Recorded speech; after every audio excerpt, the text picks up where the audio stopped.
O áudio que vocês vão ouvir agora é parte do podcast Xadrez Herbal. Caso vocês queiram ouvir mais sobre esse assunto e outros temas de política internacional, é só ir em xadrezverbal.com. Bem, passemos agora para o match no qual eu e o Felipe daremos uma volta pela bacia do Pacífico.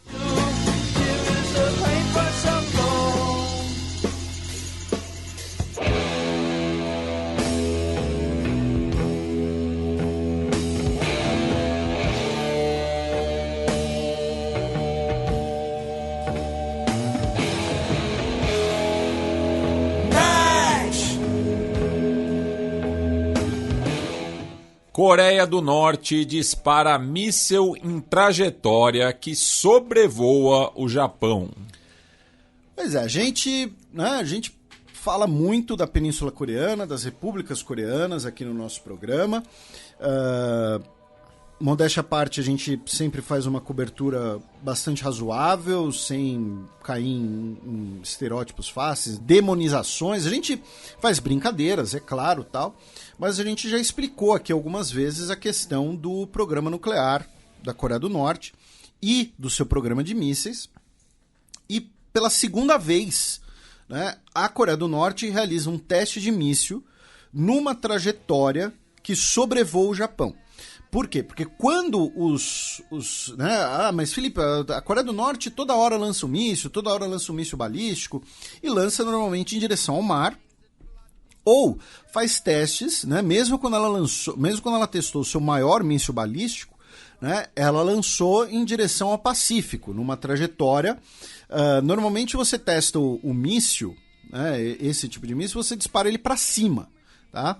Dessa vez, assim como ocorreu alguns anos atrás, nós tivemos um disparo de um míssil balístico pela Coreia do Norte numa trajetória que sobrevoa diretamente o Japão, tá? Inclusive, nós tivemos a suspensão temporária dos trens nas regiões de Hokkaido e de Aomori, né? Hokkaido, que é das 4 grandes ilhas do Japão, é a mais ao norte, né? E também tivemos a emissão por autoridades japonesas de alertas para que as pessoas buscassem refúgio. Lembrando que isso ocorreu também em 2017. Tá? Então, isso é um ato bastante agressivo. Tá? Não é uma agressão em si. Tá? Então, assim, o território japonês não foi atingido, nós não tivemos mortes, o míssil caiu no mar. Tá? Só que a trajetória é diferente. Tá? E é um ato de provocação, de teste, vamos dizer assim, né? de provação. Isso. Foi uma boa palavra. E o governo japonês, né, viu o primeiro-ministro Kishida Fumio afirmou que foi um ato bárbaro, tá? Que foi uma provocação que não pode mais ser tolerada. E aí, em um contexto mais amplo, essa semana, né, nós tivemos muitos lançamentos de mísseis na Península Coreana. Por quê? Como a gente avisou no programa passado, a vice-presidente dos Estados Unidos, a Kamala Harris, visitou a Coreia do Sul. Tá? Ela se encontrou com o presidente, né, o presidente Yoon Suk-yeol, o novo presidente conservador da Coreia do Sul, visitou a zona desmilitarizada, né, realizou ali um tour, aí lançaram, né, vocês podem ver fotos dela lá na zona desmilitarizada, com um binóculo e um militar dos Estados Unidos com ela, apontando ali locais, enfim. E, junto com isso, nós tivemos um exercício militar conjunto, né, entre Estados Unidos e Coreia do Sul. Tá? O governo dos Estados Unidos, isso a gente também avisou, né, no programa passado, né, que o governo dos Estados Unidos havia enviado um porta-aviões para a região para fazer parte desses exercícios.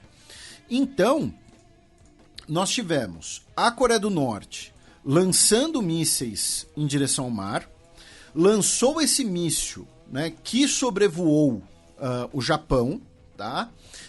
Numa altitude de uma altitude máxima de 1.000 quilômetros, tá? E ele voou por cerca de 22 minutos antes de cair no Oceano Pacífico, Tá? O governo japonês disse que não adotou nenhuma medida para tentar abater o míssil, embora isso não possa ser descartado em eventos similares. Tá? E principalmente o governo do Japão, da Coreia do Sul e dos Estados Unidos criticaram a decisão por ela ser inconsequente. Porque vamos supor, tá, que a intenção da Coreia do Norte fosse apenas lançar um míssil no mar, como ocorreu. Mas vamos supor que o míssil tivesse algum problema, tivesse algum problema de funcionamento, sabe? E ele poderia então cair sobre o Japão. Né? Improvável. Mas é o tipo de coisa que pode acontecer, é o tipo de coisa que pode desencadear, né, ali uma série de problemas. Repito, tivemos esses exercícios militares envolvendo um porta-aviões dos Estados Unidos e também aviões da Força Aérea Sul-Coreana, também aviões da Força Aérea dos Estados Unidos. E, junto com isso, tanto a Marinha dos Estados Unidos quanto a Coreia do Sul dispararam mísseis em direção ao mar também, tá? Realizaram testes de mísseis na região. E mísseis táticos, tá? Mísseis de menor alcance.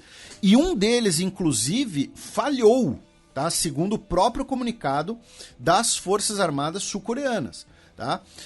Um míssil do modelo Hyunmo-2 falhou, caiu logo depois, e ele estava ativado. Era um míssil vivo, era munição viva.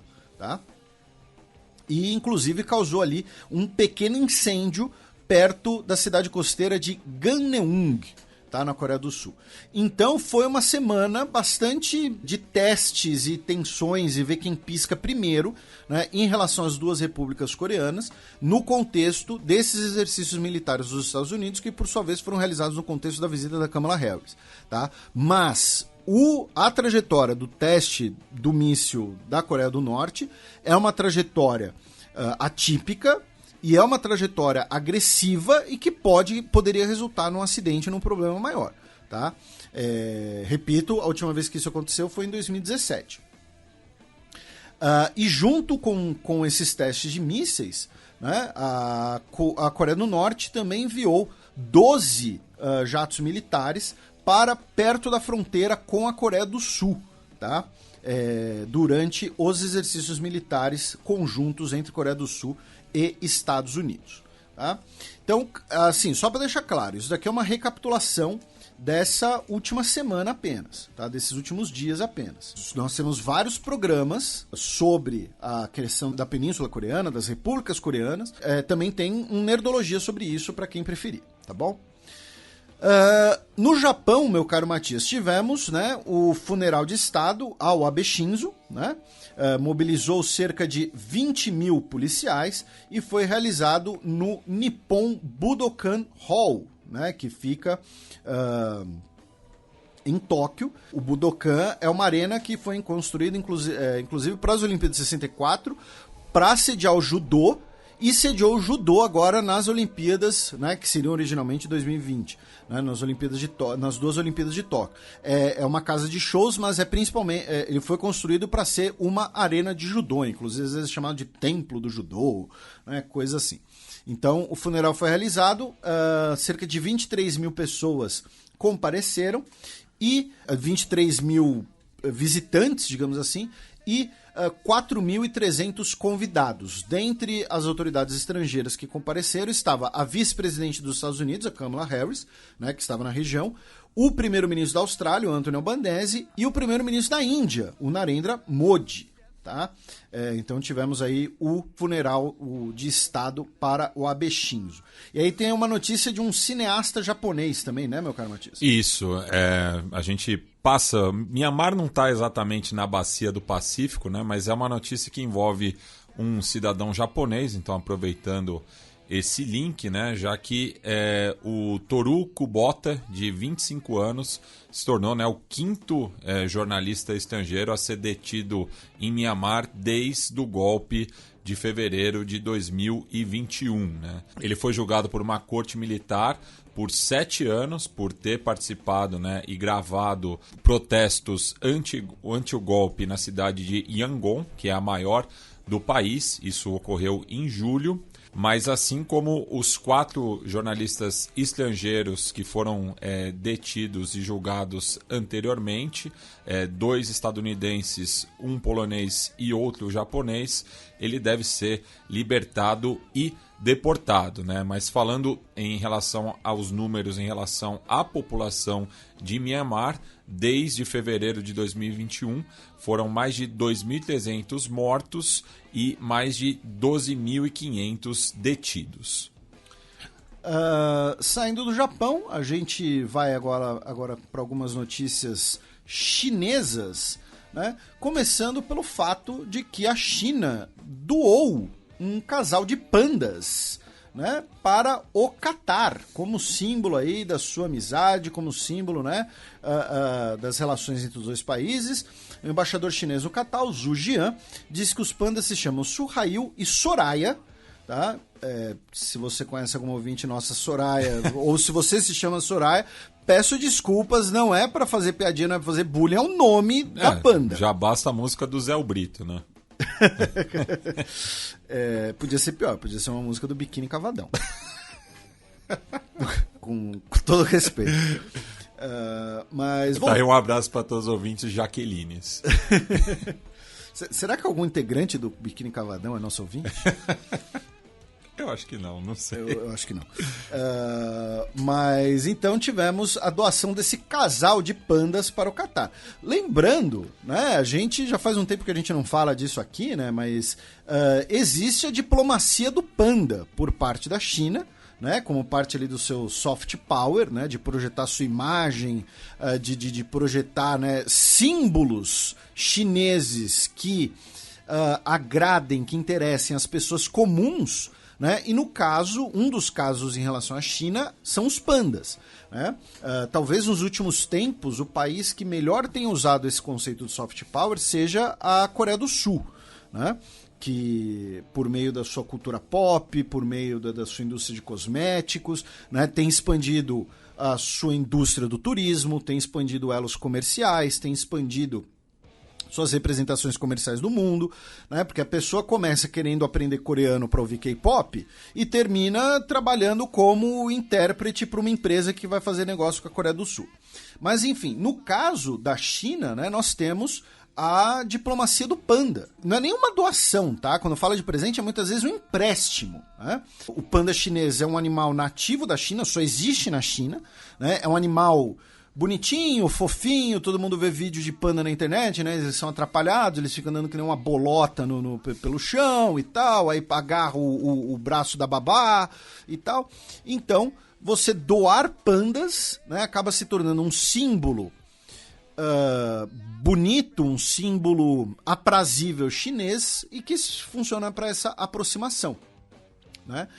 Inclusive, o primeiro caso, né, o primeiro exemplo, foi um dos primeiros, melhor dizendo, né? Foi justamente quando Nixon viajou à China, visitou a República da China. Né? Naquele contexto daquelas negociações, nós tivemos 2 pandas, né? Um casal de pandas que foi cedido ao Zoológico Nacional de Washington. Né? Em uma cerimônia oficial, teve a presença da então primeira-dama dos Estados Unidos.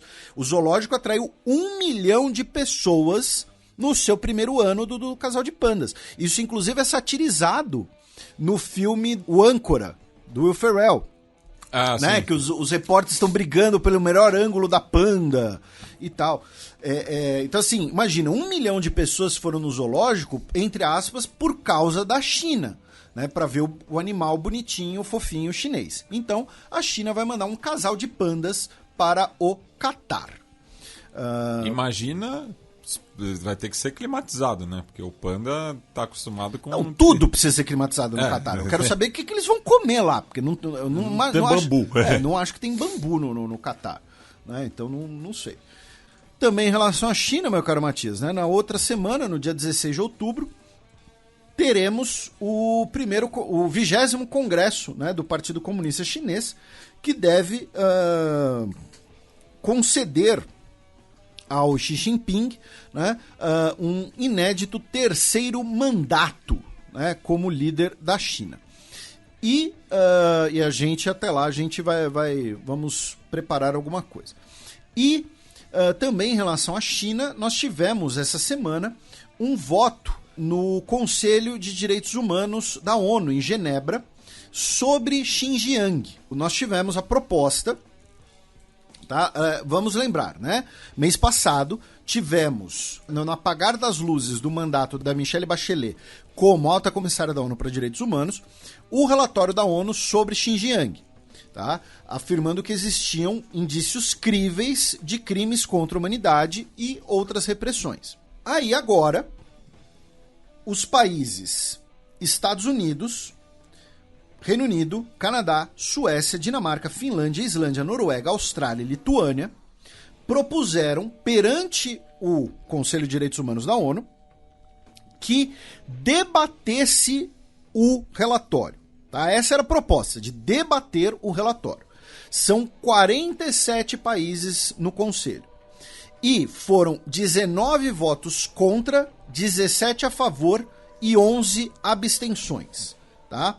O Brasil foi um dos países que se absteve. Tá? As abstenções foram de Argentina, Armênia, Benin, Brasil, Gâmbia, Índia, Líbia, Malawi, Malásia, México e Ucrânia. Tá? Quem votou contra? Bolívia, Camarões, China, Cuba, Eritreia, Gabão, Indonésia, Costa do Marfim, Cazaquistão, Mauritânia, Namíbia, Nepal, Paquistão, Catar, Senegal, Sudão, Emirados Árabes Unidos, Uzbequistão e Venezuela. Tá? Então, o relatório não será discutido no Conselho de Direitos Humanos da ONU por esse voto, tá? Devido a essa votação que a China considerou, é claro, uma vitória sua.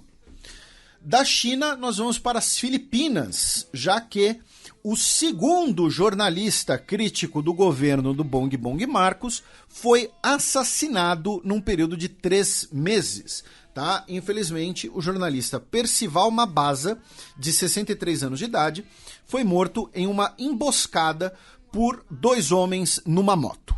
Né? O quase meme, né, no Brasil, né, de medo de 2 homens numa moto e tal, foi morto numa emboscada a tiros, infelizmente. De lá vamos para a Tailândia, com 2 notícias. Uma delas é que o primeiro-ministro militar, né, que assumiu depois do golpe, né, o Prayut Chan-o-cha, que ele tinha, né, a oposição entrou na Corte Constitucional da Tailândia, afirmando que o mandato dele deveria ser contado desde o dia do golpe, né, e não desde o dia da nova Constituição, de 2017. Então ele estaria já além do limite do seu mandato e deveria ser substituído. A Suprema Corte decidiu que o líder do golpe militar fica, porque é um líder de um golpe militar, não tem um critério, não precisa obedecer critérios democráticos, né? Então, ele continuará no poder na Tailândia para surpresa de 0 pessoas.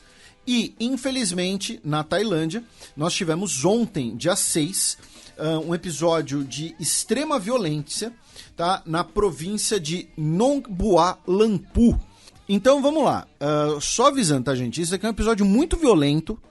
Se você quiser avançar um pouco o programa, não, sabe, fica o conselho assim, porque é um episódio muito violento, tá? Mas foi um homem tailandês chamado Paniakanab. Ele era sargento da polícia. Ele foi expulso da polícia por ser viciado em metanfetamina, tá? Ele, usando a sua pistola de serviço, né, a sua pistola como policial, também uma espingarda e uma faca, ele atacou uma creche, tá? Deixando 38 pessoas mortas. Dessas 38 pessoas, 24 eram crianças. Ele atacou a creche usando as armas de fogo e facas. Depois ele fugiu na sua caminhonete. Ele usou a caminhonete para avançar sobre pessoas nas calçadas, matando 11 pessoas, tá?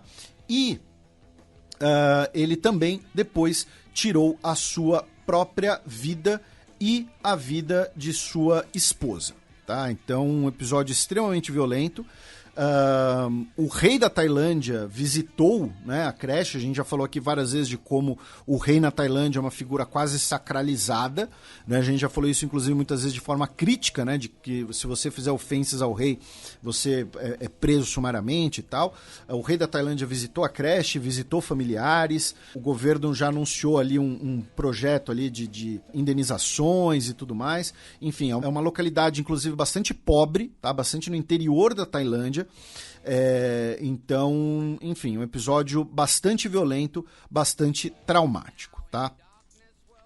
Da Tailândia, a gente vai para outro episódio violento, meu caro Matias. Infelizmente, nós vamos para a Indonésia, né, com a tragédia do estádio de Kanjuruhan, em Java, tá, na ilha de Java, que fica na cidade de Malang. O que aconteceu? Nós tínhamos um jogo, né, entre o time da casa, o Arema, tá, não é Arena, é Arema, que perdeu para o Persebaya Surabaya.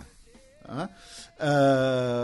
Cerca de 3.000 torcedores do time da casa invadiram o gramado. E aí eu quero fazer aqui um destaque muito importante, Matias. Eu vou fazer uma crítica nominal para não parecer que é só piadinha nossa, que é só brincadeira. A matéria do Fantástico sobre esse evento foi muito ruim. Você imagina que não assistiu porque acho que você ainda não estava no Brasil, né?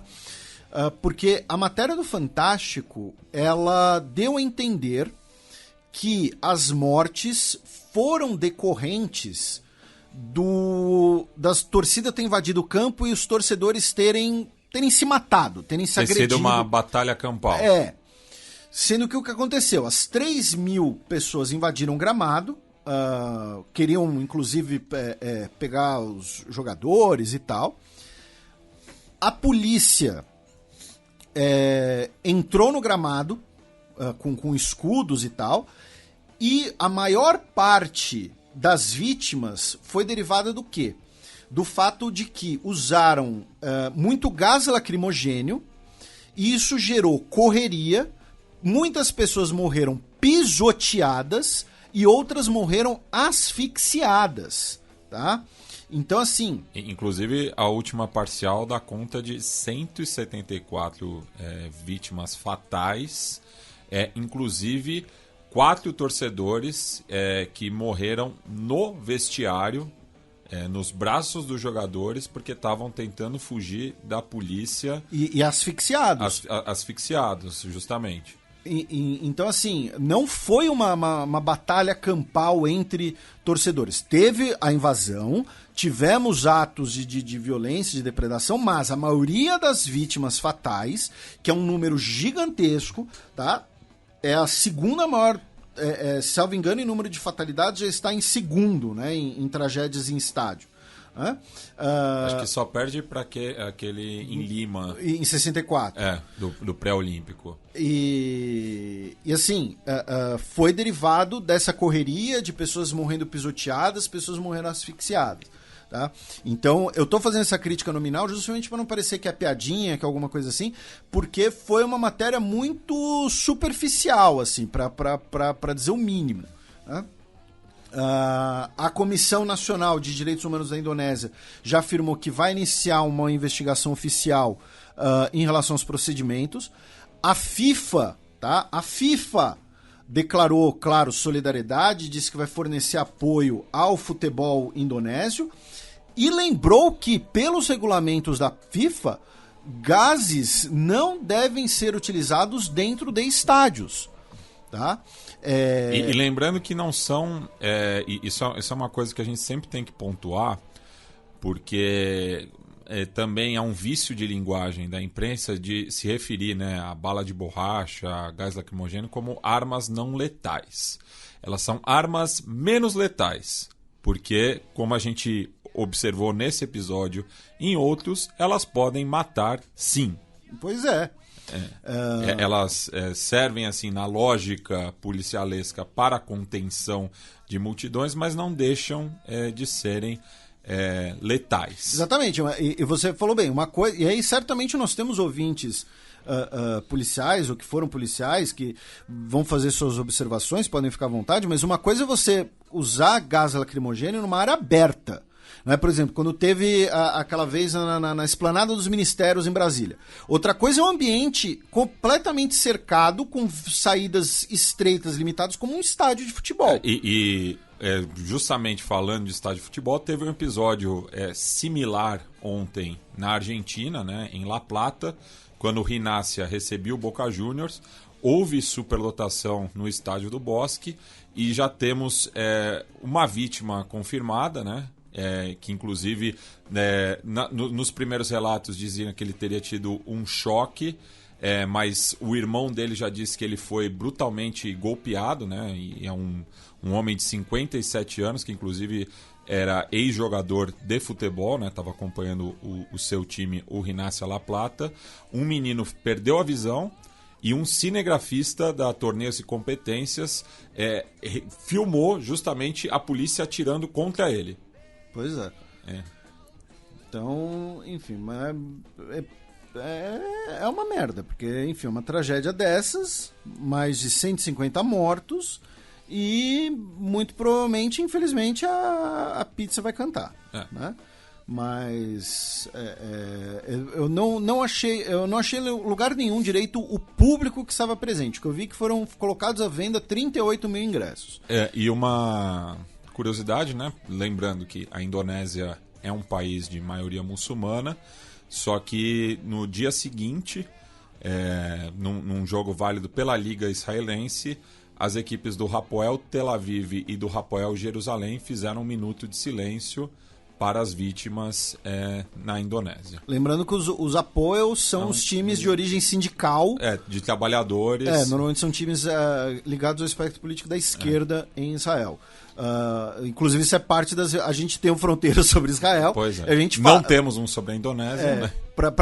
Novamente, para quem acha que a gente fala só por afetação, só porque, enfim, no futebol israelense, no esporte israelense, historicamente você tem os Hapoel à esquerda e os Maccabi à direita. Os Maccabi, que são associações esportivas também, inclusive tem um Maccabi aqui em São Paulo, né? Que vem de Macabeus, né? Exatamente. Que inclusive tem as Macabíadas, que são entre aspas, né, os Jogos Olímpicos da comunidade judaica pelo mundo, né? Da Indonésia nós vamos para o Timor-Leste, já que a Santa Sé afirmou que o bispo Carlos Ximenes Belo, que foi um dos laureados com o Prêmio Nobel da Paz, né, junto com o José Ramos Horta e o Xanana Guzmão, ele foi colocado sob sanções disciplinares depois de alegações de abuso sexual cometido por ele nos anos 1990, tá? Citando pelo menos 2 vítimas de comportamento inapropriado do bispo. Tá? Afirmando então que ele está sob sanções disciplinares nesse momento e também nos últimos anos.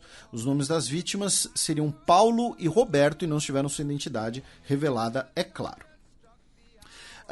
De lá vamos passar rapidamente pela Austrália, já que o primeiro-ministro, Anthony Albanese, recebeu o primeiro-ministro das Ilhas Salomão, Manasseh Sogavare, em meio à discussão sobre o adiamento das eleições nas Ilhas Salomão e também sobre o acordo das Ilhas Salomão, o acordo de segurança com a China.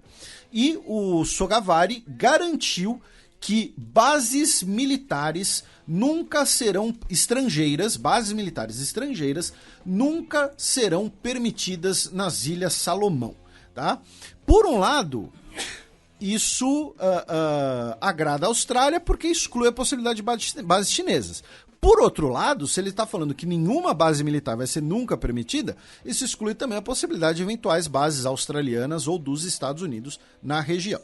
E mais um momento Fronteiras Invisíveis do futebol, já que pela final da Copa da Austrália, essa notícia nos foi enviada pelo ouvinte Guilherme Simão, um torcedor do Sydney United 58, que era o antigo Sydney Croatia, time da comunidade croata na principal cidade australiana, foi banido perpetuamente por ter feito a saudação romana, né? Isso porque os ultras dessa equipe são ligados, né, a grupos nacionalistas de extrema-direita da Croácia. Inclusive, os seus companheiros também cantavam a Za dom spremni, que é uma música da Ustasi, né, que a gente já tratou diversas vezes aqui no programa. Croatas. Justamente, né? Então, esse homem que não teve a identidade revelada foi banido para a vida inteira dos estádios australianos. Aí a gente passa rapidamente pela gloriosa República de Vanuatu, já que no próximo dia 13 de outubro, quinta-feira, teremos eleições para o parlamento, né? Já que o presidente, o Nick Nick, ele dissolveu o parlamento, né? Por conta daquela crise que a gente já explicou aqui às vezes, né? Que tinha um voto de desconfiança contra o primeiro-ministro Bob. Porém, toda hora a sessão não tinha quórum suficiente, porque o Bob conseguia ali manobrar, mas aí, finalmente, o presidente Nick Nick, depois de ser eleito, dissolveu o parlamento. Então teremos eleições aí para os 52 assentos do parlamento, agora na quinta-feira, dia 13. Aí a gente cruza o Pacífico, meu caro Matias. Vamos passar rapidamente pelo Peru, já que nesse último final de semana, dia 2 de outubro, nós tivemos muitas eleições. Nós tivemos eleições no Brasil, na Bulgária, na Bósnia, e tivemos as eleições regionais no Peru. A gente não costuma muito falar das eleições regionais, só para destacar aqui, né, que Lima, né, a capital peruana, elegeu o empresário Rafael Lopes Aliaga. Né? Ele já está sendo ali chamado, né, de Bolsonaro peruano, né? Alguma coisa do tipo, né? Ele que é conhecido por suas posições extremamente conservadoras. Ele, inclusive, no seu discurso de posse, pediu para que o Pedro Castilho renuncie. Tá? Ele disse que ele é completamente contra o aborto. Ele é contra a ideia de transformarem as nossas crianças em homossexuais. Ele é celibatário voluntariamente há 40 anos. Ele é integrante da Opus Dei, a organização católica bastante conservadora. E ele foi o terceiro candidato mais votado nas últimas eleições presidenciais, né? Ficou menos de 2 pontos percentuais atrás da Keiko Fujimori, que foi ao segundo turno contra o Pedro Castilho. E ele também disse que ele é adepto de autoflagelação. O curioso, entretanto, e ele é apelidado de Gaguinho. Gaguinho por causa do Looney Tunes? Do Looney Tunes. E o que acontece? É interessante destacar que, por exemplo, aqui no Brasil, se você vota para o prefeito, dependendo do tamanho da sua cidade, nas grandes cidades, se o candidato ou candidata não tiver a maioria dos votos no primeiro turno, nós temos segundo turno. Lá não. Então, o novo prefeito de Lima, ele foi eleito com 26% dos votos, tá? Então, assim, foi eleito com 1/4 do eleitorado, mas não há previsão, não é previsto o segundo turno. Então, como, né, essas são as regras, ele foi eleito aí com 26% dos votos de Lima. Passamos pelo Equador, onde, infelizmente, nesse último final de semana, tivemos mais uma rebelião no prisional no Equador, né, na cidade de Latacunga, e que pelo menos 15 pessoas morreram. Tá? Novamente, o governo afirmou que isso foi consequência de disputas entre grupos criminosos, né, pelo controle de rotas do tráfico de drogas. De lá vamos para a Colômbia. Né? Por quê? Porque o Antony Blinken começou aí uma mini tour latino-americana, né? Passou por Colômbia, Peru e Chile, começou pela Colômbia. E aí vamos aqui destacar uma coisa, tá? Eu e o Matias, nós somos os últimos... Sim, vocês podem chamar a gente de qualquer coisa, mas nem eu nem o Matias somos defensores do atual presidente brasileiro, somos eleitores dele, já falamos isso aqui no programa, não temos problema em falar isso. Então, assim, eu vi gente falando, o Antony Blinken não veio pro Brasil, isso mostra um desprestígio do Bolsonaro, alguma coisa assim. Na verdade, o Antony Blinken não veio porque seria uma visita no meio de um período eleitoral, Então a visita dele claramente ganharia um contorno eleitoral, tomaria um posse disso num caráter eleitoral. Então ele não veio para justamente não soar intervenção nas eleições. Tá? Não tem... A gente já apontou em outras oportunidades quando o Brasil foi ignorado em visitas similares. Então assim, dessa vez não é que o Bolsonaro foi ignorado. Tá? É que porque o Antony Blinken não vai querer se meter no jogo eleitoral brasileiro, até para não acusarem de intervenção, alguma coisa assim. Tá? Então, é só para destacar esse ponto. Tá? Que dizer que é um desagravo direto ao Bolsonaro, não tem nada a ver. Tá? Ele passou por Colômbia, Chile e Peru, né? 3 países que elegeram presidentes recentemente. Né? Nenhum tem mais de 2 anos no cargo. O Pedro Castilho, se somar o tempo que ele está no cargo e pegar os dias que ele teve de estabilidade, ele tem 1 semana de presidência. Né? Então, assim, então ele começou a visita pela Colômbia, discutiram, né, a cooperação, a parceria vital entre os 2 países, nas palavras do Antony Blinken, incluindo a parceria em relação as drogas, a gente já vai falar um pouco mais sobre isso. E o governo colombiano, por sua vez, o presidente Gustavo Petro, ao se encontrar com Antony Blinken, solicitou, né, que o governo dos Estados Unidos retire Cuba da lista de nações que patrocinam terrorismo. Porque vamos lembrar, Cuba foi retirada dessa lista em 2015 pelo Obama e foi recolocada em 2021 pelo Trump. Né? Então, como parte do jogo partidário nos Estados Unidos.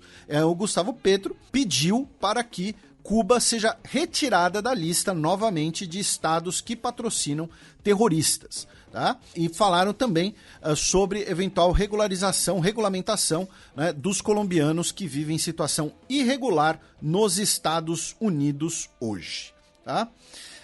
Da Colômbia a gente continua rumo ao norte, meu caro Matias. Vamos passar para a Nicarágua. Por quê?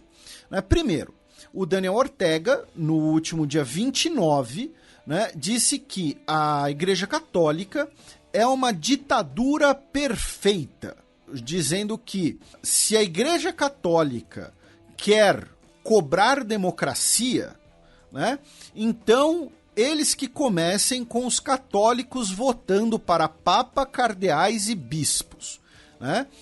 Lembrando, hoje a Igreja Católica é o principal grupo com legitimidade popular, com ampla legitimidade popular, que está se opondo ao Ortega na Nicarágua.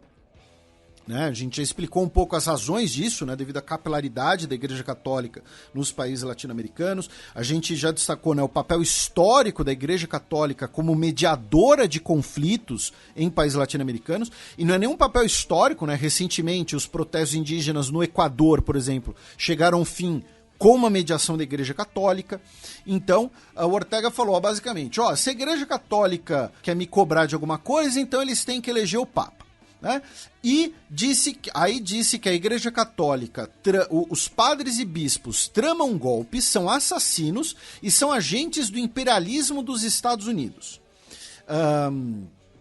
E ele disse assim: eu gostaria de dizer à sua santidade o Papa, respeitosamente, às autoridades católicas, que eu sou um católico e não me sinto representado. Tá? Aí, depois, né? A Nicarágua pediu para que a embaixadora da União Europeia no país, a Bettina Muschait, deixasse a Nicarágua. Tá? Ela foi classificada como persona non grata devido ao fato de que ela criticou, né, as declarações do governo Ortega e teve uma declaração da União Europeia dizendo que, pedindo para que Ortega restaure a democracia na Nicarágua. Tá? E assim, só para deixar claro, tá, gente? A argumentação do Ortega em relação ao Papa, ela é curiosa, ela é engraçada, mas é uma variação daquela argumentação do Tucoque, né? Você também. Né? Então, tipo, o Pedrinho e o Guinho dizendo quem começou primeiro. Né? Mas, assim, se tivesse eleição para Papa, para Cardeal, não sei, eu não poderia votar, eu acho. Não posso mais. Você foi excomungado? Não fui excomungado, mas né, eu desgarrei do seio da igreja. nessas décadas. Não são nem mais anos, né? Mas, enfim. A embaixadora, né, da União Europeia, então, foi expulsa.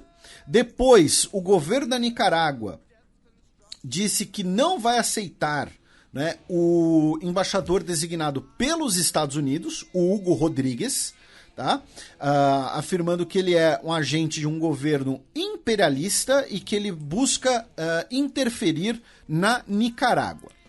Depois, a Nicarágua rompeu relações diplomáticas com os Países Baixos, tá? Então, assim, vejam, expulsou o embaixador da União Europeia, disse que não ia aceitar o embaixador dos Estados Unidos, aí rompeu relações com os Países Baixos, dizendo que os Países Baixos estão praticando intervencionismo na Nicarágua, né, e estão desrespeitando o país, o povo e a pátria.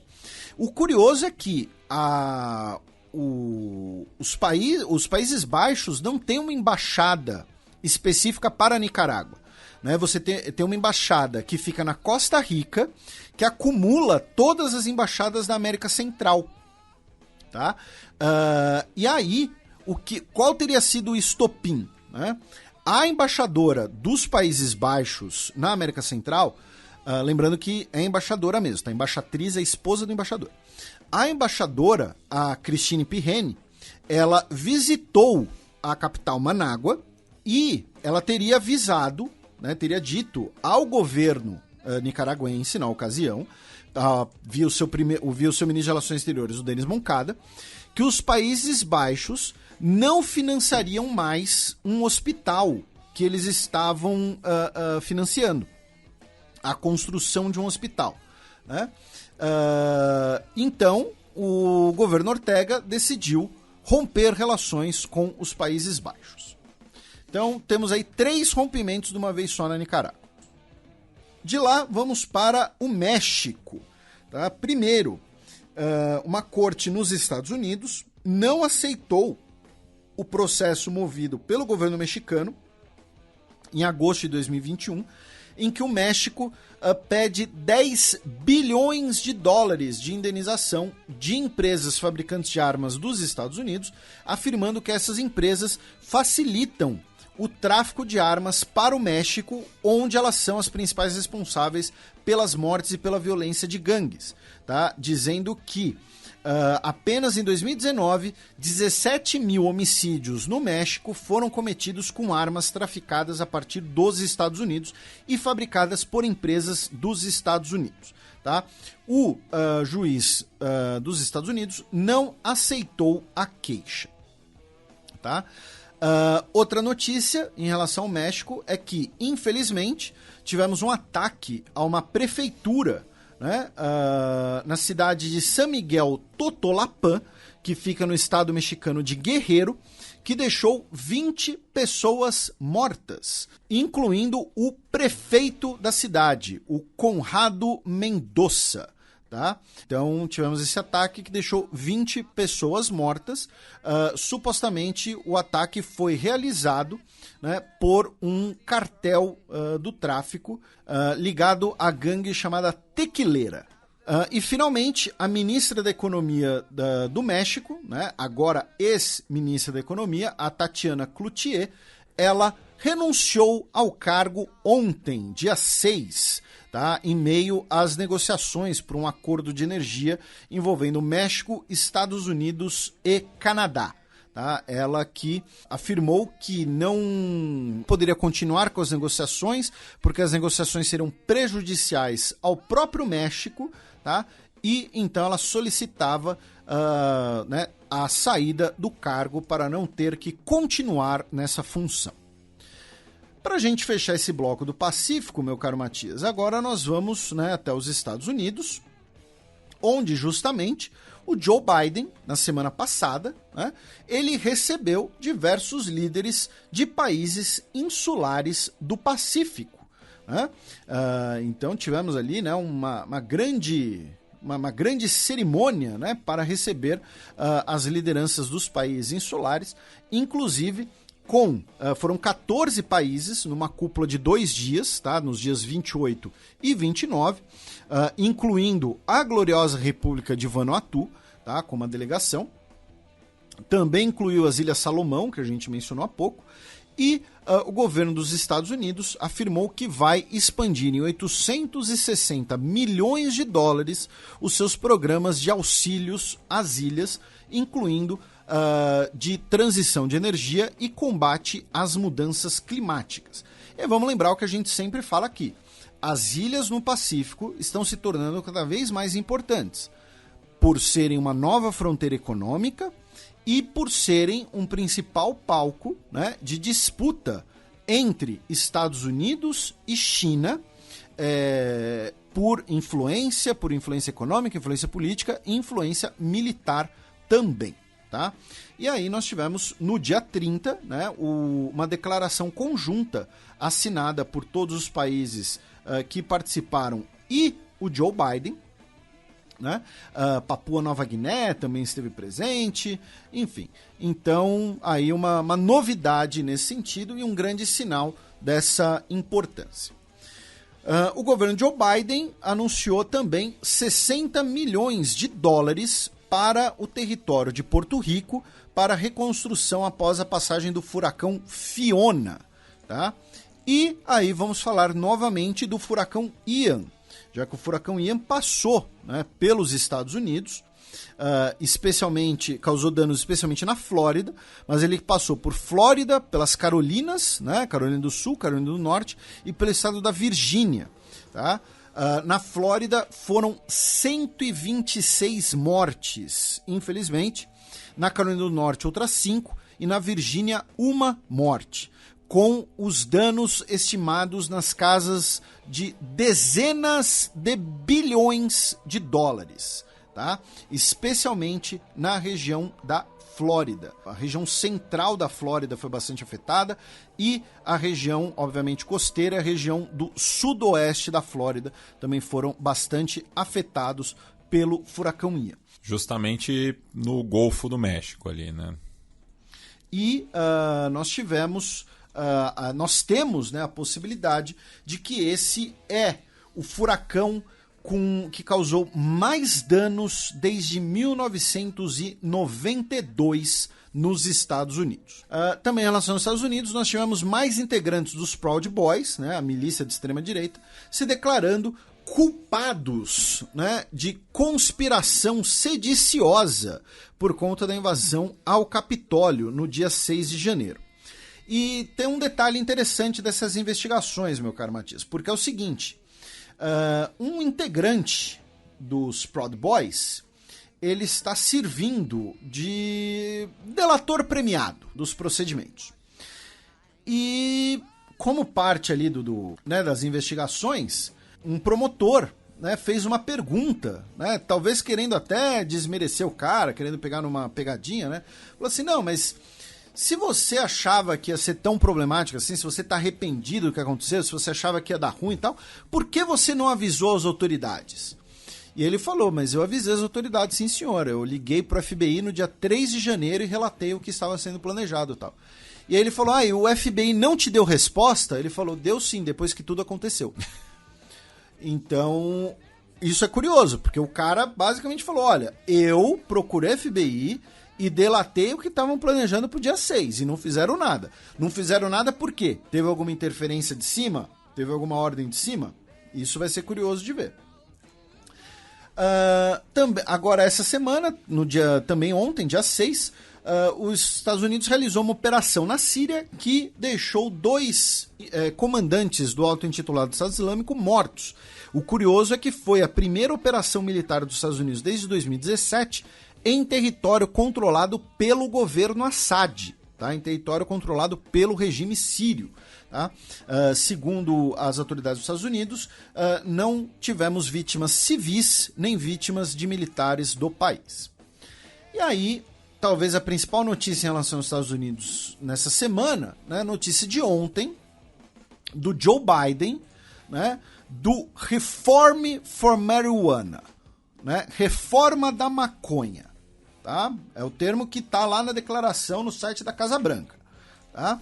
Que é o seguinte: o governo Biden anunciou uma proposta em 3 pontos, né, para a reforma, né, em relação à maconha no país. O principal deles é o seguinte, tá? O Joe Biden, então, o texto fala assim, né? De acordo, né, com o que eu defendia desde a minha campanha presidencial, né, não acho apropriado, não acho justo que alguém seja preso por usar ou possuir maconha, né? Hoje tomo passos para acabar com a nossa abordagem fracassada, tá? Primeiro, estou perdoando todos os crimes federais por posse ou uso de maconha. Tá? São milhares de pessoas que foram condenadas ou estão condenadas por isso, que podem ter negados emprego, financiamento residencial ou oportunidades educacionais, e o meu perdão vai remover esse fardo. O que isso quer dizer? Que por uma ordem executiva, o Joe Biden está perdoando todos os atuais presos e todo mundo que já foi preso por denúncias federais de posse ou uso de maconha. A maioria das pessoas que estão presas nos Estados Unidos, entretanto, meu caro Matias, você sabe muito bem, são pessoas que foram condenadas nas justiças dos estados. Então não é um perdão geral, um liberta geral. Segundo o New York Times, cerca de 6.500 pessoas apenas que serão beneficiadas por isso. Porque geralmente é por tráfico interestadual, né? E as pessoas que foram pegas com maconha no Distrito de Colômbia, porque lá é território federal. Então, assim, não é que todo mundo que foi preso com maconha tá livre. Não, apenas quem respondeu a processos federais, que é a jurisdição do Joe Biden.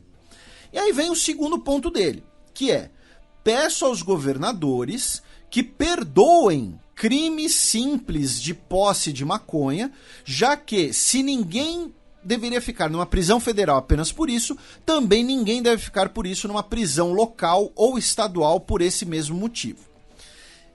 E isso daqui é interessante por quê?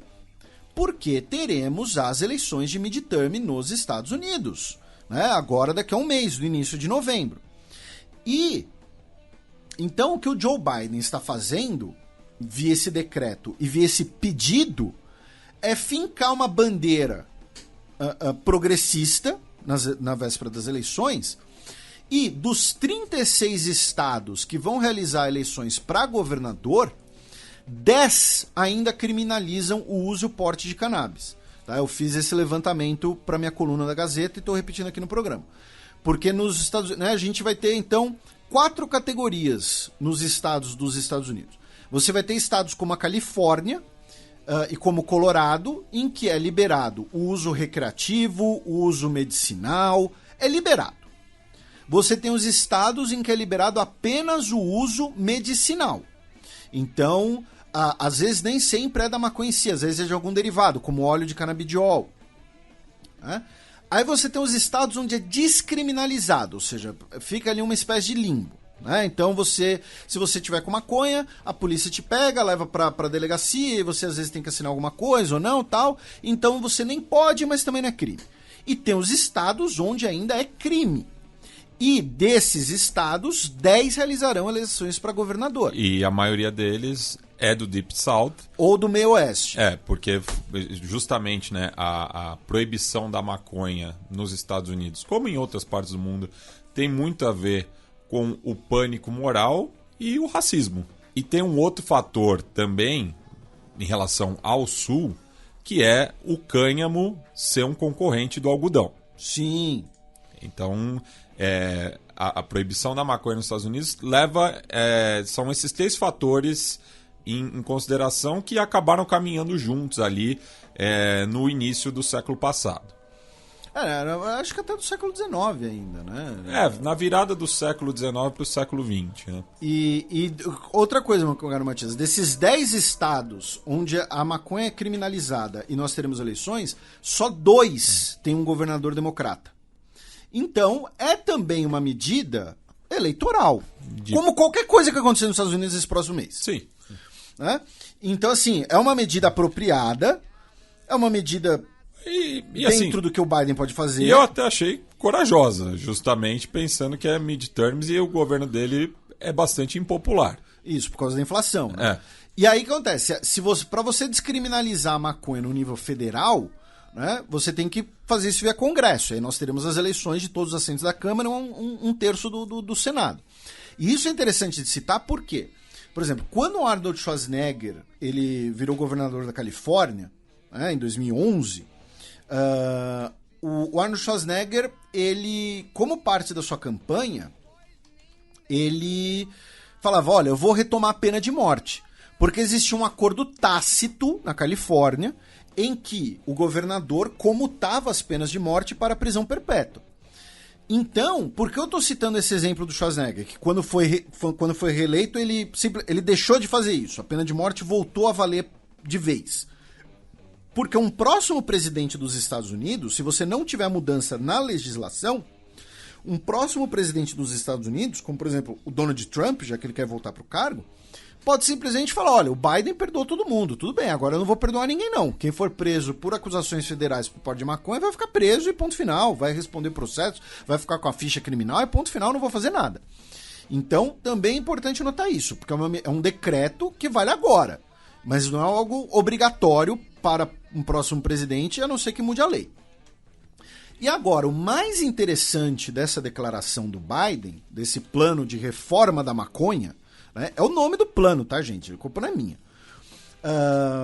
É que ele também afirmou que vai pedir às autoridades de saúde que a cannabis deixe de ser classificada no anexo 1 da Lei de Substâncias Controladas. Isso significa o quê? Que hoje a cannabis ela está na lista de substâncias mais perigosas dos Estados Unidos, junto, por exemplo, com a heroína. Tá? Sendo que a heroína ela é muito mais viciante, muito mais perigosa, mata de overdose e ela não tem utilidade terapêutica, né? Inclusive porque a heroína é uma versão anabolizada da morfina, que tinha funções médicas. Né? Então a maconha, né? E é claro que quando eu falo disso, deve ter um monte de ouvinte que esse cara fez história de ser uma maconheiro. E você sabe, eu sou uma das pessoas mais caretas do mundo. Mas assim, a maconha ela não causa morte por overdose e ela tem propriedades terapêuticas. Ela pode até causar mortes por overdose naquelas condições bem específicas, né? Saiu essa semana a notícia que um cara tomou 200 xícaras de café e morreu de overdose. Mas... De café? É, de cafeína. Também não... não era xícara de café de maconha. Não, de café, sim, mas... Enfim, qualquer coisa, até água em... chama afogamento. Pois é. Mas então, assim, a maconha hoje ela está na lista de substâncias mais perigosas. E aí pediram para ela mudar, né? O Biden disse que vai pedir para ela que seja alterada essa lista. E, inclusive, pela lista da Lei de Substâncias Controladas, a maconha é considerada mais perigosa do que os opiáceos, como fentanil e metanfetamina. Sendo que, em 2021, pela primeira vez na história, mais de 100 mil pessoas morreram de overdose de substâncias nos Estados Unidos, e dessas, 75% são de opioides. Né? O fentanil hoje é uma epidemia, uma praga nos Estados Unidos, a metanfetamina como um todo. Né? E na América do Norte, né? Porque no Canadá também a situação fugiu de controle. Então, assim, não faz sentido nenhum você considerar a maconha mais perigosa que o fentanil ou que a metanfetamina, ainda mais nos Estados Unidos, sabe? Então, isso talvez seja o mais interessante. E, claro, para apaziguar, para evitar ali um medo ali de um libera geral, né, o discurso do pânico de proteger as crianças e tal, o texto coloca, mesmo que regulamentação federal e estadual de maconha mude, limitações importantes ao tráfico, marketing e vendas para menores de idade devem permanecer em vigor. Né? Então a declaração ainda fez esse parênteses aqui. Então, assim, tem coisas boas nisso, tem coisas eleitorais nisso, e principalmente é o que o Joe Biden pode fazer com a caneta dele. Ele não pode, numa canetada, né, liberar geral, transformar a bandeira dos Estados Unidos na bandeira, sei lá, uma bandeira com uma maconha gigante, entendeu? Alguma coisa assim, tá? Antes que alguém ache isso. Então, E interessante também que no documento, no site da Casa Branca, vocês podem conferir na íntegra, e boa parte dele foi reproduzido pelo Twitter oficial do Joe Biden, ele coloca que, embora você tenha o uso de substâncias em níveis muito parecidos de acordo com a demografia nos Estados Unidos, a demografia de pessoas negras foi mais afetada pela política de repressão. Né? Então, pessoas negras são desproporcionalmente presas em relação a crimes do tráfico ao consumo de drogas, mesmo que os diversos outros estudos mostrem que o uso de drogas é muito parecido entre as demografias. Tá? O que eu estou querendo dizer aqui é o seguinte, números aleatórios, tá? Só para ilustrar. Que a cada 10 pessoas brancas nos Estados Unidos, 2 usam drogas. A cada 10 pessoas negras, 2 usam drogas. A cada 10 pessoas de origem asiática, 2 usam drogas. Mas, se você for ver a população carcerária em relação ao uso de drogas, ela é, em maior parte, de grupos não brancos. Tá? É isso que ele quis dizer com essa questão. Tá? Então, com isso, a não ser que o Matias tenha algum complemento, a gente fecha aqui esse giro pelo Pacífico.